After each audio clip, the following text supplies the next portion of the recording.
இன்றைக்கு ஒரு அமைச்சர் ஐபிஎல் மேட்ச்ல பவுடர் இன்னைக்கு அமைச்சரை மாத்திரை நுணுக்குன்னு கதை விட்டாரு. அவர்கிட்ட உங்களுடைய காவல்துறை ஏதாவது விசாரணை நடந்துச்சா?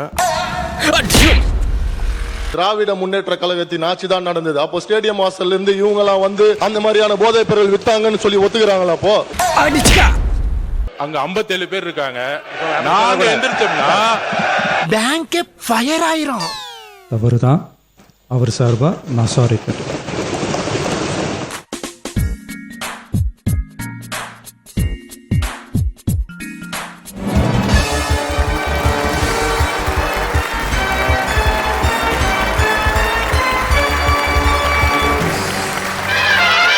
உண்மையான மக்கள் தலைவர் மாண்புமிகு தமிழ்நாடு முதலமைச்சர் அவர்களின் தலைமையிலான இந்த பொற்கால அரசு பொறுப்பேற்று இன்றுடன் 100 நாட்களை கம்பீரமாக நிறைவு செய்துள்ளது.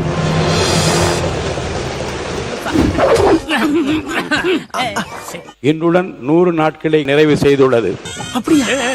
மாண்புமிகு எதிர்க்கட்சி தலைவர் அவர்கள் கோவையில கள்ளக்குறிச்சியை சேர்ந்த 19 வயது பொறியியல் மாணவர் அமுதனை 20 பேர் கொண்ட ஒரு கும்பல் அடிச்சு கொலை செஞ்சிருக்கிறாங்க. இந்த தமிழ்நாடு உருப்படவே உருப்படாது. எங்க பார்த்தாலும் சண்டை சச்சரவு வெட்டு குத்து ஜாதி கலவரம் வெடிகுண்டு கலாச்சாரம். அவங்களுடைய தாய் தந்தை இருவருமே என்னிடத்துல தொலைபேசியில் அடிச்சு பேசியிருக்கிறாங்க. போதைப் பொருள் கும்பல் பற்றி காவல்துறையிடம் தகவல் கொடுத்ததால் தான் அமுதன் கொலை செய்யப்பட்டதாக அவங்க உறுதியாக நம்புறாங்க. அதைத்தான் என்னிடம் சொல்லியிருக்கிறாங்க. ஜனங்களுக்கு நீங்க பாதுகாப்பு கொடுப்பீங்கன்னு அவங்க உங்களை நம்புறாங்க. ஆனா நீங்க என்ன பண்றீங்க? இப்படி அநியாயத்தை தட்டி கேட்க வேண்டிய நீங்களே அதுக்கு துணை போனீங்கன்னா ஜனங்க எப்படி சந்தோஷமா இருப்பாங்க? மாணவர் அமுதன் கொலையில சம்பந்தப்பட்டவங்களுக்கு கடுமையான தண்டனையை நாம வாங்கி கொடுக்க வேண்டும். தண்டனைகள் கடுமையானாதான் தப்புக்கள் குறையும். சென்னை திருவொற்றியூர்ல +2 படிச்சிட்டு இருந்த மாணவனோட பேர் தனுஷ். அவர் போதை கும்பலை தட்டி கேட்டிருக்காரு. சுமார் 30 பேர் கொண்ட ஒரு கும்பல் தனுஷ் அவர்களை அடிச்சே கொலை பண்ணிருக்காங்க. எதுக்கா? ஒரு ட்ரக் ஃப்ரீ சொசைட்டிக்கு அதுக்கு மரியாதை பண்ணணும் சார். இந்த ட்ரக்கோட எஃபெக்ட்ஸ் என்னன்னு தெரியுமா? இப்படியே போச்சுன்னா குரங்கா மாறிடும் சார். நேற்று இரவு கோவில் திருவிழாவின் போது போதை கும்பலுடைய அட்டகாசத்தை கேள்வி கேட்ட சந்துரு விக்கி வெட்டி கொலை பண்ணிருக்கு. தாய் மகளை இரட்டை கொலை பண்ணிருக்காங்க. ஆட்டோல வச்சு வைதேகி அப்படிங்கிற ஒரு இளம்பெண்ணை கழுத்தறுத்து கொலை பண்ணிருக்காங்க. பெண் தலைமை காவலர் தாமரை செல்வி குத்தி கொலை செய்யப்பட்டிருக்காங்க. ஒரு வயதான பெண்மணி உறுப்பினர் கவன ஈர்ப்பு தீர்மானத்தில் நீங்கள் கொடுத்திருக்கிற அந்த பொருள் பற்றி மட்டும் நீங்கள் விளக்குவதில் நியாயம் இருக்கிறது. கவன ஈர்ப்பு தீர்மானத்தை ஒட்டிய பிரச்சனை மட்டும் நீங்க பேசலாம். பயப்பரியா குமார் 100 நாள் சாதனைன்னு இந்த அரசு பெருமை பேசுற இதே நேரத்துல தமிழ்நாட்டுல சட்டம் ஒழுங்கு இந்த 100 நாள்ல எந்த அளவுக்கு மோசமா இருக்கு அப்படிங்கறதும் இந்த சம்பவங்களே சாட்சி. குடும்பமா இது? ஒரு நல்லது சொல்றாங்க, அடுத்த செகண்டே கெட்டது சொல்றாங்க. பல்வேறு கருத்துக்களை சொல்லுகிறார்கள். பத்திரிகையிலே ஒரு செய்தி வருகிறது, தொலைக்காட்சிகளிலே ஒரு செய்தி வருகிறது, காவல்துறையை ஒன்று சொல்லுகிறார்கள், பெற்றோர்கள் ஒரு செய்தியை சொல்லுகிறார்கள். இதில் எது உண்மை என்பதை புரிந்து கொள்ள முடியவில்லை. அப்படி செய்யனா கண்ணால் பார்ப்பதும் பொய், காதால் கேட்பதும் பொய், தீர விசாரிப்பதே மெய். காவல்துறையின் முதற்கட்ட விசாரணையில் அமுதனும் அவரது நண்பர்களும் ஏற்கனவே தகராறில் ஈடுபட்ட 4ஆம் ஆண்டு பயிலும் மாணவர்களை மலுமிச்சம்பட்டியில் தங்கியிருந்த அறைக்கு சென்று தாக்கியுள்ளனர். இதனைத் தொடர்ந்து தாக்குதலுக்குள்ளான மாணவர்கள் அமுதனையும் அவரது நண்பர்களையும் வழிமறித்து தாக்கியுள்ளனர். மயக்க நிலையில் இருந்ததை கண்டு அவரை தனியார் மருத்துவமனையில் அனுமதிக்கப்பட்ட நிலையில் அவரை பரிசோதித்த மருத்துவர் அவர் ஏற்கனவே இறந்து விட்டதாகவும் தெரிவித்துள்ளார். இதுல எதுல உண்மை? ரெண்டும் உண்மைதானே. மாணவர் அமுதன் கொலை செய்யப்பட்டது தொடர்பாக இதுவரை 14 பேர், நேற்று இரவு ஒருவர் கூடுதலாக இதுவரை 15 பேர் கைது செய்யப்பட்டு நீதிமன்ற காவலுக்கு அனுப்பப்பட்டுள்ளனர். உடனே தண்டனை இருக்குன்னு தெரிஞ்சா அந்த உயிர் எடுக்கிற தப்பெல்லாம் பண்ணுவான் அவன். குழுக்களுக்கு இடையிலான பழிவாங்கும் நோக்கிலான தாக்குதலை அமுதனின் மரணத்திற்கு வழிவகுத்ததாக என்று தெரிய வந்துள்ளது. எனக்கு புரியலைங்க. ஆக்சுவலா புரியாம தான் கேக்குறேன். இவ்வழக்கு தொடர்பாக போதைப் பொருள் பயன்படுத்தியதாக புகாரிலோ காவல்துறையின் விசாரணையிலோ அறியப்படவில்லை.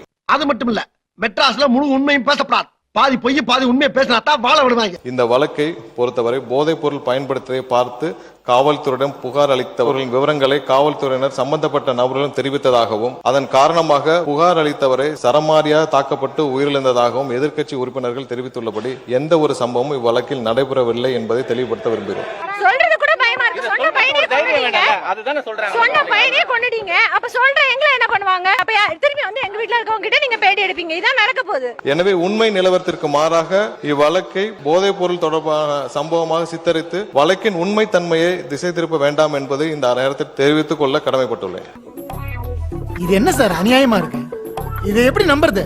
கடந்த 5 ஆண்டுகளாக தமிழகத்தில் நிலவும் போதைப் பொருள் பழக்கத்தை பற்றி நாம் இங்கே அனைவரும் அறிந்த விஷயம்தான். உலக இன்டர்நேஷனல் போதைப் பொருள் கடத்தல் மன்னன் ஜாஃபர் ஷா டெல்லியில் கைது செய்யப்பட்டார்.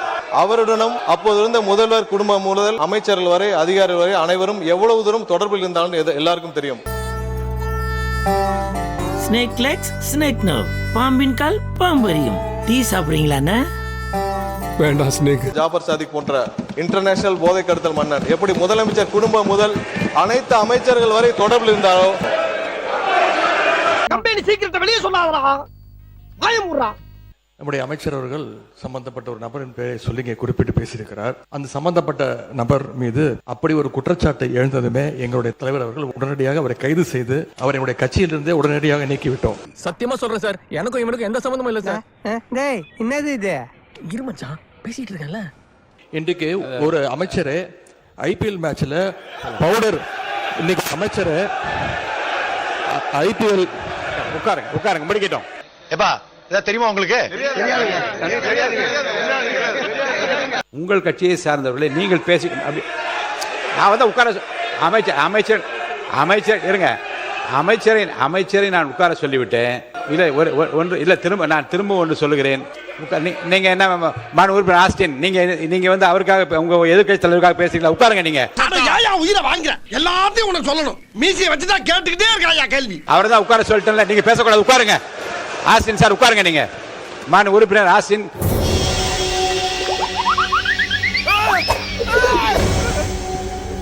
உங்களுடைய கட்சியினுடைய தலைவர், நீங்கள் எல்லாம் மதிக்க வேண்டிய, நான் மதிக்க வேண்டிய எதிர்க்கட்சி தலைவர், அவருக்கு நான் வாய்ப்பு கொடுத்திருக்கிறேன். எல்லாரும் எழுந்தீங்கள் என்றால் அப்ப உங்க தலைவருக்கு என்ன மதிப்பு இருக்கிறது?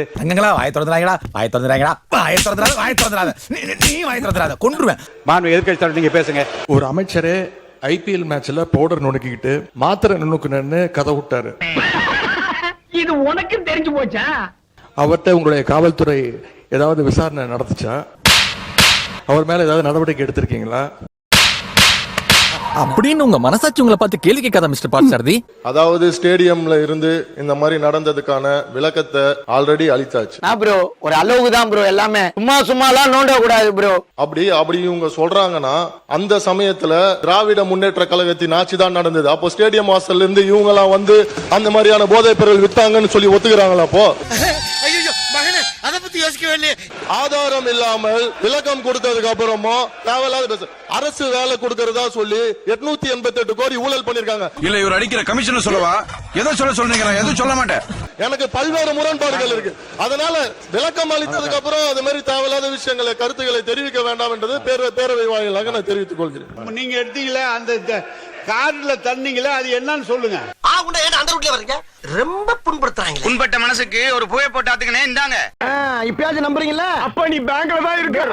ஆமாண்ணே, என்னண்ணே பண்ண சொல்றீங்க? நோயினே, தொத்து நோயினே. இருக்கட்டும். காவல்துறையுடைய அறிக்கையா இல்ல காவல்துறையுடைய இல்லை இறந்த சகோதரியின் தாய்னா எங்க முதலமைச்சர் ஒரு தாய் பக்கம் தான் நிப்பார். உறுதியாக சொல்றோம். தம்பி நம்பலாமாடா? நம்புங்கண்ணா, நான் பாத்துக்கிறேன். நான் திமுக பத்தி பேசவே இல்லை. திமுகவுடைய எதிர்க்கட்சி என்ன சொல்ல வரலாம் தெரியாம நினைச்சுக்கிறேன். அங்க 57 பேர் இருக்காங்க. நாங்க எந்திரிச்சோம்னா அந்த சபையை அவங்க பேசவே முடியாது. நாங்க எந்திரிச்சோம்னா கொஞ்சம் தலைமைக்கு கட்டுப்பட்டு அப்படியே இருக்கின்னு இருக்கிறோம். மத்தபடி நாங்க எங்களை அவுத்து விட்டாங்கன்னு வச்சுக்கோ, பேங்க் ஃபயர் ஆயிரும். அங்க பாரு, பொம்பளை பிள்ளைங்க வேலை பாக்குது. பொதுப்பணித்துறை அமைச்சர் சொன்ன கருத்தை நான் ஏற்க முடியாது. அதை மட்டும் அவைக்குழு நீக்குகிறேன். நீங்க பேசுங்க. சபாநாயகருடைய உத்தரவுக்கு நாங்க கட்டுப்படுறோம். எதிர்க்கட்சி தலைவர் பேசும்போது அரசின் மீது பல்வேறு குற்றச்சாட்டுகள் வைத்தார். நாங்கள் ரொம்ப அமைதியா இருந்தோம். ஒரு குரல் கூட நாங்க பேசல. ஆனால் ஒரு ஜனநாயகப்படி எங்களுடைய கருத்துக்களை கேட்க வேண்டும். அந்த நாகரிகம் கூட உனக்கு தெரியாது. எங்க கிட்ட வேணாம். அடிதடி அரசியல் எங்களுக்கு பண்ண தெரியும். ஆனா நாங்க காட்ட மாட்டோம், காட்ட தெரியாது எங்களுக்கு. ஆதாரத்துடன் பேசுறேன். 2020க்கு முன்பு தமிழ்நாட்டில் போதை கலாச்சாரம் இல்லை. ஆனால் இந்த கலாச்சாரம் தைரியம் இருந்தால் என்ன பேச சொல்ல விடுங்க. பேசுங்க. உண்மை இருந்தால் அமைதியா இருக்கணும். உண்மையற்றவர்கள் தான் சவுண்ட் கொடுப்பாங்க. உண்மை இல்லன்னா பயம் வந்து எந்திரிச்சு கத்த ஆரம்பிச்சிருவாங்க. ஏன் பாஸ் கத்துறீங்க? தமிழ்நாடுடைய காவல்துறை அறிக்கை சொல்றேன். 2023 2024 குறிப்பாக 6968 இருந்து 10,046 40% போக்சோ வழக்கு அதிகமாயிருக்கு. மாட்டிக்கிட்ட பங்கு மாண்புமிகு எதிர்க்கட்சி தலைவர் இதை பத்தி சொல்லணும். 2.5 வயது பெண் குழந்தை பலி, கற்பழிச்சது திமுகவுடைய உறுப்பினர். 2.5 வயது குழந்தையை கற்பழி திமுகவுடைய உறுப்பினர். இன்றைக்கு எதிர்க்கட்சி தலைவர் என்ன பேசினார், என்ன நடவடிக்கை எடுத்தாங்க? இந்த ஆதாரங்கள் எல்லாம் திமுக ஆட்சியில் போலீஸ் கொடுத்த அறிக்கை. இது வந்து தமிழக வெற்றி கழகத்தோட அறிக்கை கிடையாது. எஃப்ஐஆர் போட்டது உங்களுடைய அரசு தான், அதை தான் நாங்க பதிவு பண்றோம். இப்பொழுது பாரடா என்னுடைய ராஜதந்திரத்தை. எஃப்ஐஆர் பதிவு பட்டிருக்கு அப்படின்னு சொன்னாரு. இதுல இருந்து என்ன தெரியுதுன்னா, எங்களுடைய ஆட்சியில நாங்க நடவடிக்கை எடுத்திருக்கிறோம். நடவடிக்கை எடுக்கப்பட்டிருக்கு எங்களுடைய ஆட்சியில. நாங்க கேட்கறது, ஏன் உங்க ஆட்சி நடவடிக்கை எடுக்க மாட்டேங்கிறீங்க அப்படிங்கறத நாங்க கேட்கிறோம். அவ விட்ட அம்ப கேட்ச் பண்ணி ரிவர்ஸ் அவளுக்கா விட்டா பாரு. அவர் சொன்னாரு, ஆன்டி ட்ரக்ஸ்க்கு எதிராக நாங்க வந்து தனியா வந்து நடவடிக்கை எடுத்தோன்னு. எங்களுடைய ஆட்சியில் anti drugs anti narcotic task போர்ஸுக்காக ரூபாய் 264.14 கோடி ஒதுக்கப்பட்டிருக்கு. நீங்கள் துணை முதலமைச்சர் இருக்கும் பொழுது இந்த போர்ஸுக்காக எத்தனை கோடி ரூபாய் நீங்க ஒதுக்கி இதற்கான பணிகளை நீங்க மேற்கொண்டீர்கள் பதிவு பண்ணுங்க. போதைப் பொருள் ஒழிப்பு மற்றும் சட்டவிரோத கடத்தல் தடுப்பு பணியை சிறப்பா மேற்கொள்ளும் காவலர்களுக்கு 2 நாட்களுக்கு முன்பு நம்முடைய முதலமைச்சர் அவர்கள் விருதெல்லாம் வழங்கியிருக்கிறார். இதற்கு இது பதில் இல்லையே. போதைப் பொருள் ஒழிப்பு கடந்த 1 வருடமாக சிறப்பா பணியாற்றியதற்காக 15 காவல்துறை அதிகாரிகள் மற்றும் காவலர்களுக்கு முதலமைச்சர் அவர்களே விருது கொடுத்திருக்கிறாங்க. எங்க ஆட்சியில நடவடிக்கை எடுக்கல அப்படின்னா அப்புறம் என்னதுக்கு இந்த காவலருக்கு முதலமைச்சர் அவர்கள் விருது கொடுத்தார்? இது ஒன்றும் புதிய நடைமுறை கிடையாது. வருடம் புரட்சி தலைவி அம்மா காலத்திலிருந்தே இது கொடுத்துட்டு தான் வராங்க. தவறான தகவலை இங்க பதிய வைக்கிறீங்க. இந்த திட்டத்தை கொண்டு வந்தது எங்களுடைய தலைவர் 2023ஆம் ஆண்டு தான் அறிமுகப்படுத்தப்பட்டது. எல்லாம் தெரிஞ்சுட்டு பேசுங்க. எப்படிப்பா அப்படி? இல்ல இவ்வளவு அறிவோட பேசுறேன், இன்னைக்கு என்ன ஆச்சு உனக்கு? சரி, குடி தரிக்கிறேன், நான் உனக்கு கொடுத்துறேன். விவசாயம் செய்யும் விவசாயிகள் குறித்து எதிர்க்கட்சியில் இருக்கிற அனைவரும் எழுப்பிய கேள்விக்கு அரசின் சார்பாக உரிய விளக்கங்கள் இல்லை. எனவே அதை கண்டித்து நாங்கள் வெளிநடப்பு செய்வோம். இதே வேலையா போச்சு உனக்கு. கொஞ்சம் சத்தம் போடாது போ. இல்ல போலாம், கொஞ்சம் அமைதியா போங்க, கொஞ்சம் அமைதியா. பஞ்சாயத்து கிடையாது, இந்த கூட்டத்தில் இருக்க மரியாதை கிடையாது. கொஞ்சம் அமைதியா வெளியேறுங்க. அமைதியா வெளியேறுங்க. அமைதி வாங்க. கூப்பிடல போப்பா. நீ எதுக்கு போத்துறேன்னு எனக்கு தெரியும். அப்பாடா. சட்டம் ஒழுங்கை பத்தி பேசிட்டு இருக்கோம், போதைப் பொருள் தரப்பை பத்தி பேசிட்டு இருக்கிறோம். இதற்கு முழு பொறுப்பேற்க வேண்டியவர் யார் என்பது மக்களுக்கு தெரியும். அந்த அமைச்சர் இன்னைக்கு அவைக்கு வரவே இல்லை.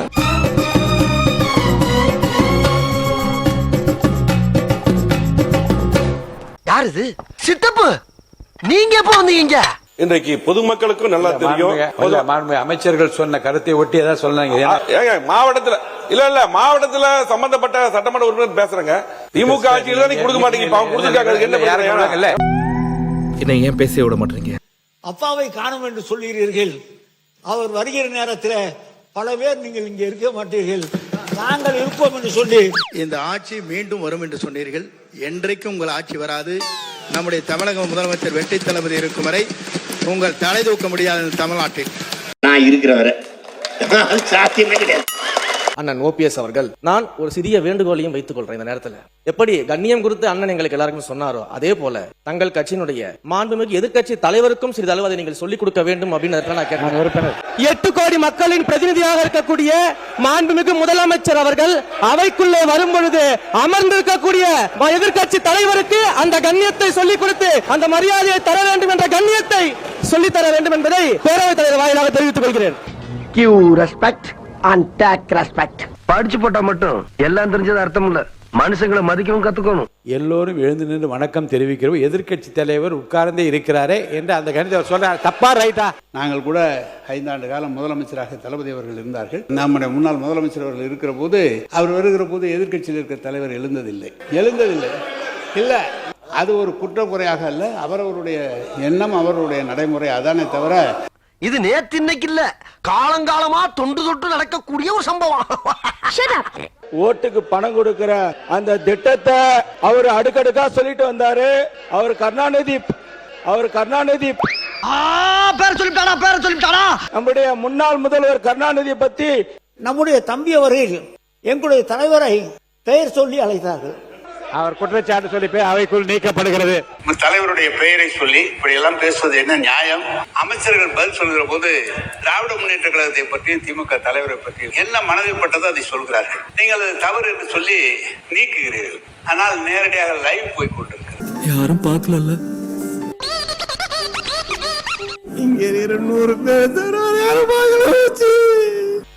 முதல்ல உங்கள் தலைவரோட பேரை மென்ஷன் பண்ணி பேசுனது தவறு தான். அவர் சார்பாக நான் சாரி கேட்டேன். Technical fault.